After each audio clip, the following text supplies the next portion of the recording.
Hello and welcome to another edition of TMusic with me, Carl Yates, and I'm here with someone very special, Laurie Grainger. Now, back in 2014, at the tender age of 12, Laurie sang in a musical called The Power and the Glory, and this is what we've come to talk about today. Welcome, Laurie. Thank you for having us. You all right? Yeah, I'm good. Good. Thanks. Okay. So, let's start right at the very beginning. When did you first think that you could sing? Well, I mean, I've been exposed to music since I was really little because my older brother, he's always been a singer, and I always wanted to join in with him. So after we joined RMC, it became pretty clear really early on that I could sing and that I really, really enjoyed it, and it's something that I really, really care about and wanted to maybe pursue in the future. So. Oh, okay. And have you sung on stage or done any kind of productions, anything like that, before you did this Power and the Glory? See, we've been at RMC for quite a long time now, so we've done so many amazing shows, and I think the main parts that I've done really are I did when I was 10. I played the title role in Annie. I've done Eponine in Les Mis, and I've done Dorothy in The Wizard of Oz. So up until the Power and Glory, I've had some experience of what main roles are, but it was definitely a really challenging one. So how do you prepare for it then? That's a lot of things that you've been Sorry. involved in, so... Yeah. Oh, God. So we have a few rehearsals a week leading up to shows usually. But I've also spent time on my own with my singing teacher Helen and Alvin, the composer. It was make sure I perfected the songs and do it exactly how I wanted to make sure that I portray the character as well as I possibly can. So that's all the bit as far as the character. What about your voice? What do you do to look after your voice?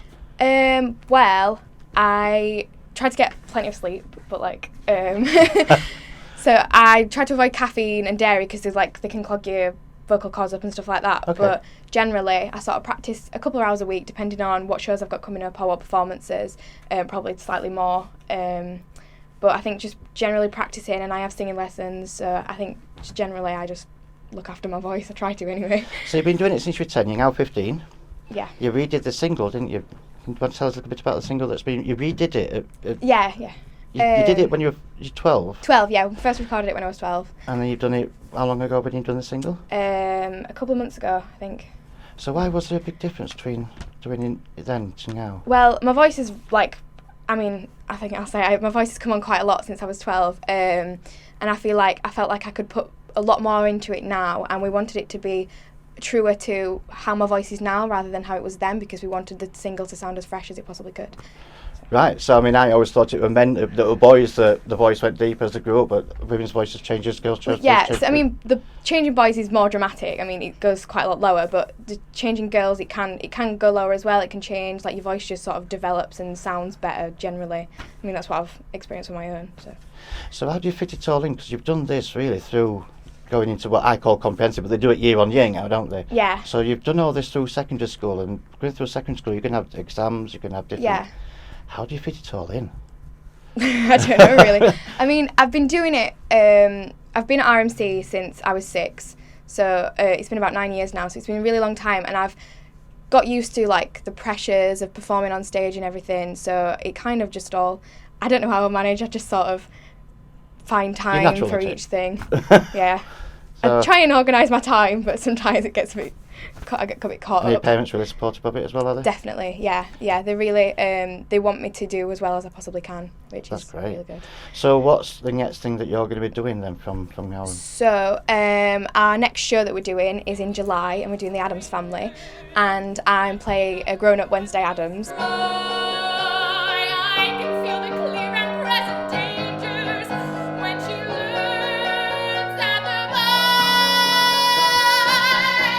And after that, our next show in November is going to be Oliver. So I'm really excited for that as well. So you've got 2 more coming up quite recently then? The Addams Family, you've already started working on that? Yes. And the Oliver one, have you started working on that already? Not yet. Though it's... No, not yet.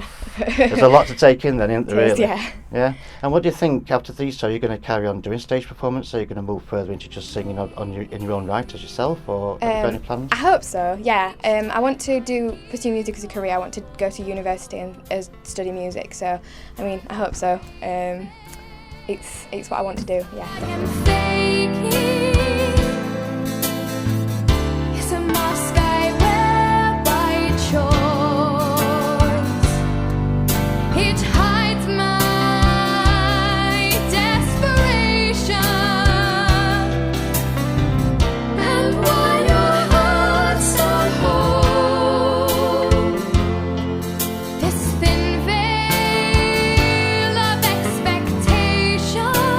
for joining us.